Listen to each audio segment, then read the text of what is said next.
7 दिनों के दौरान एफआईज ने करीब करीब 20,000 करोड़ रुपए के आसपास ही खरीदारी कर ली है, जो कि अपने आप में एक काफी बड़ा नंबर हमने देखा है।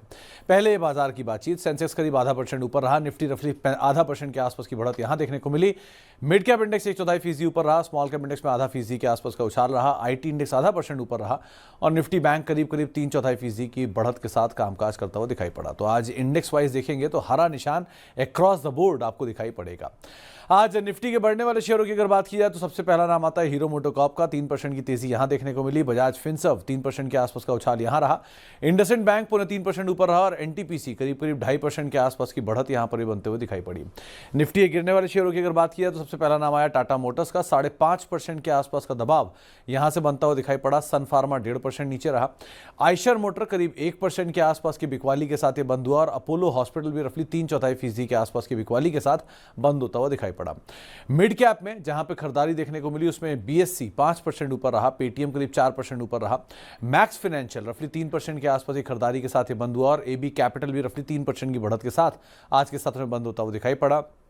मिड कैप में गिरने वाले शेयरों की बात की जाए तो आज सोना कॉमस्टार वो ट्रेड टैरिफ की खबरों के बीच में 6.5% नीचे रहा। सुंदरम फाइनेंस करीब 5.5% नीचे रहा। एयू बैंक 3% नीचे रहा और भारत डायनेमिक्स करीब करीब 3% के आसपास की बिकवाली यहां पर भी आते हुए दिखाई पड़ी। इसके अलावा आज स्मॉल कैप साइड पे बढ़ने वाले शेयरों में बीईएमएल करीब 17.5% ऊपर रहा। इनफैक्ट एक हैवी वॉलेटिलिटी के बीच में खरीदारी रही। एजिस लॉजिस्टिक्स करीब 15% के आसपास की तेजी यहां देखने को मिली। एफएसएल 7.5% ऊपर रहा और क्रेडिट एक्सिस ग्रामीण करीब 6.5% के आसपास की बढ़त के साथ ये भी बंद होता हुआ दिखाई पड़ा। स्मॉल कैप के गिरने वाले शेयरों की बात की तो कलतरू प्रोजेक्ट 2.5% नीचे, अपार इंडस्ट्रीज 2% नीचे, जेबीएम ऑटो 2% नीचे और जेंसार टेक करीब करीब 2% की बिकवाली के साथ ये भी बंद होता हुआ दिखाई पड़ा। एफ&ओ में जो शेयर लीड कर रहे थे उसमें सबसे ऊपर नाम था अदानी एनर्जी का, आज 8.5% ऊपर। इनफैक्ट आज अदानी एनर्जी नहीं, अदानी ग्रीन भी अच्छी तेजी में था। पूरा अदानी समूह में ही कुछ कुछ मूव आना शुरू हुआ। 5% ऊपर अदानी ग्रीन। बीएससी बोनस की खबरों के बीच में करीब 4-5% की तेजी यहां रही और बैंक ऑफ बड़ौदा 4.5% के आसपास की बढ़त यहां पर भी आते हुए दिखाई पड़ी। एफ&ओ गिरने वाले शेयरों की अगर बात किया तो प्रेशर रहा सोना कॉमस्टार में 6.5% नीचे, टाटा मोटर्स 5.5% नीचे, एयू बैंक करीब 3% नीचे और आईआरएफसी करीब करीब 3% के आसपास की बिकवाली यहां पर भी आते हुए दिखाई पड़ी। इसके अलावा आज साल के नए ऊपरी स्तरों पर पहुंचा आवास फाइनेंशियल, 3.5% की तेजी यहां पर बनते हुए दिखाई पड़ी। श्री सीमेंट करीब करीब 3/4% की बढ़त के साथ ये बंद हुआ और चंबल फर्टिलाइजर भी रफली 1/4% की बढ़त के साथ बंद होता हुआ दिखाई पड़ा। आज साल के नए निचले स्तरों पर जिन शेयरों ने आज हिट लगाया उसमें प्रॉक्टर एंड गैम्बल हाइजीन 8.5% नीचे और एक तेज बिकवाली इसमें देखने को मिली। सोना बीएलडब्ल्यू ये ट्रेड टैरिफ के बीच में 6% नीचे रहा। मेट्रो ब्रांड 4% नीचे बंद होता हुआ दिखाई पड़ा और सुंदरम फास्टर करीब करीब 4% के आसपास की बिकवाली यहां पर भी आते हुए दिखाई पड़ी। इसके अलावा आज कुछ और शेयर जो कि साल के नए निचले स्तर पर पहुंचे उसमें हैप्पीएस्ट माइंड करीब 2% के आसपास की बिकवाली यहां देखने को मिली। महिंद्रा लाइफ करीब ½ % ऊपर बंद हुआ लेकिन बिकवाली यहां भी रही।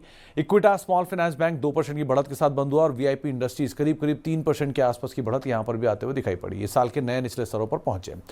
ये तो रही बात आज के बाजार की। अच्छा, कुछ खबरों वाले शेयरों में बीएससी जहां पे बोनस की खबर है 5% का उछाल यहां देखने को मिला। टाटा मोटर 5.5% नीचे रहा ट्रेड टैरिफ की खबरों के बीच में। सोना कॉमस्टार 6.5% नीचे रहा और एनबीसीसी को एक बड़ा करार बड़े ऑर्डर के बीच में 2% के आसपास की बढ़त यहां देखने को मिली।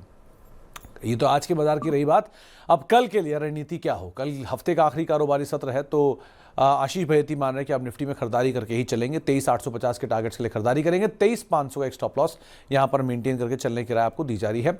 इसके अलावा निफ्टी बैंक की दूसरा स्पेस है जहां पर आप खरीदारी करके चलेंगे। 51,900 के टारगेट्स के लिए खरीदारी करें। 51,400 का एक स्टॉप लॉस यहां पर मेंटेन करके चलने की राय दी जा रही है। तो दोनों ही निफ्टी बैंक दोनों में खरीदारी करके चलने की राय उनकी तरफ से आ रही है। इसके अलावा आप कल के लिए कुछ इंपॉर्टेंट ट्रिगर, पहले तो कल हफ्ते का आखिरी कारोबारी सत्र है, FY 25 का आखिरी कारोबारी सत्र। इसके अलावा ऑटो सेल्स के नंबर्स आएंगे 1 तारीख से, लेकिन उससे ठीक पहले इन सब का रिएक्शन आपको कल ही आता हुआ दिखाई पड़ेगा, तो उन सब पे आप नजर रखिएगा।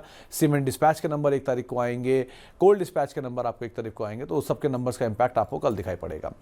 इससे पहले 28 मार्च यानी कि नई सीरीज के अंदर Hindustan Zinc, Inox Wind, PNB Housing, एफ&ओ में शामिल होंगे और साथ ही साथ जल्द ही आपको जोमैटो और जियो फाइनेंशियल भी निफ्टी का हिस्सा बनते हुए दिखाई पड़ेंगे और यूएस के फरवरी पीसीई के आंकड़े भी आएंगे। तो इन सब